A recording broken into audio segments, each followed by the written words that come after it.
हुआ ना ये मामला लाहौर में इछरा की मार्केट में, जहाँ से इतना बड़ा फितना बना, इतना बड़ा फसाद बना। वो फसाद और फितना क्यों बना, क्यों फसाद बर्पा हुआ, क्यों वो फितना बना? क्योंकि लोग जाहिल थे, वो कुरान फहमी से ला इल्म थे, कुरान को समझने से ना वाकिफ थे, कुरान को समझ नहीं सकते थे। नए डिज़ाइन का एक सूट औरत ने पहना, उस सूट के ऊपर हलवा लफ्ज़ लिखा हुआ था जिसका माना है अच्छा, तैयब, कोई वो अरबी ब्रांड होगा, अरबी इबारत लिखी हुई थी। और लोगों ने समझा इसने तो कुरान की आयत लिखकर सूट पहना हुआ है। सारा बाज़ार, सारी मार्केट, सारा इलाका वहाँ जमा हो गया, नारेबाजी शुरू हो गई, जनाब उसको कत्ल करने के दर पे हो गए। उलमा दरमियान में आए, उन्होंने समझाया, उन्होंने बुझाया, उलमा ने बताया कि ये कुरान नहीं है, कुरान की आयत नहीं है, ये तो एक अरबी ब्रांड है, अरबी सूट है, उस सूट के ऊपर अरबी अल्फाज लिखे हुए हैं, अरबी इबारत लिखी हुई है। वो अल्लाह के बंदो इसको ना करो। अब एक तरफ ये सोचे, एक जिंदा औरत ने सिर्फ अरबी इबारत वाले लफ्ज़ वाला सूट पहना, पूरा इलाका उसको मारने के दर पे हो गया, और हम अपने हाथों से आयतल कुर्सी वाली चादर, सूरत फलक नास वाली, कुल हुवल्लाहु अहद वाली, ला इलाहा इल्लल्लाह वाली, ला इलाहा इल्ला अंता सुब्हानका इन्नी कुन्तु मिनज़ ज़ालिमीन, ये सारी आयत लिखी हुई चादर अपने हाथों से मुर्दे पे डालते हैं ना, मुर्दे की टांगों पे भी डालते हैं, उसके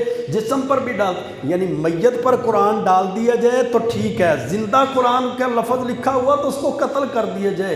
ये जहालत क्यों हुई, ये रूनमा क्यों हुई? क्योंकि हमारा सिस्टम नीचे से लेकर ऊपर तक, चीफ जस्टिस तक, चीफ जस्टिस जनाब सुप्रीम कोर्ट तक, सारे का सारा कुरान के इल्म से, कुरान की समझ से जाहिल है।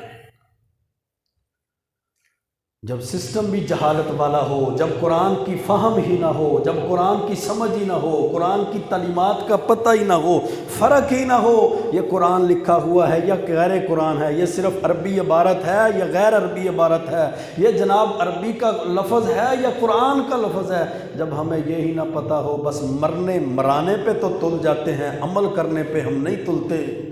ग़ुलामी रसूल में मौत भी कबूल है, जो ना हो इश्क़ मुस्तफ़ा तो ज़िंदगी फजूल है। ग़ुलामी में मौत कबूल है, ग़ुलामी में ज़िंदगी हम कबूल करने के लिए तैयार नहीं है। ग़ुलामी रसूल में हमारी मौत चली जाए, लेकिन अल्लाह के रसूल की ग़ुलामी में हम ज़िंदगी नहीं गुजारना चाहते। ज़िंदगी अंग्रेज़ों की तरह, ज़िंदगी यहूदियों की तरह, ज़िंदगी सिखों की तरह। सिख नौजवानों के जनाब, हमारे नौजवान स्टेटस लगाते हैं, सारा सारा दिन उनके गाने लगाते हैं। वो एक सिख मर गया उसको पूजते हैं, उसकी तस्वीरें, उसके स्टेटस, उसकी वीडियो ही ख़त्म नहीं होती है। मुसलमान नौजवान ला इलाहा इल्लल्लाह पढ़ने वाला, लेकिन सारा दिन सिखों के, यहूदियों के, ईसाइयों के मॉडल इसके सामने है। ये हमारी ज़िंदगी यहूदियों, ईसाइयों, सिखों, हिंदुओं वाली, और नारे लगाते हैं ग़ुलामी रसूल में मौत भी कबूल है। मौत से पहले ज़िंदगी कबूल करनी पड़ेगी, इताअत और फर्माबरदारी करनी पड़ेगी। मौत से पहले ज़िंदगी इस्लाम के मुताबिक, नबी मुकर्रम की तलीमात के मुताबिक, कुरान की तलीमात के मुताबिक। ये मुसलमान पर इस्लाम का हक़ है मेरे भाइयों, ये कुरान का भी हक़ है मुसलमान के ऊपर, ये शरीयत का, दीन का भी हक़ है मुसलमान के ऊपर कि मुसलमान सबसे पहले दीन को समझे।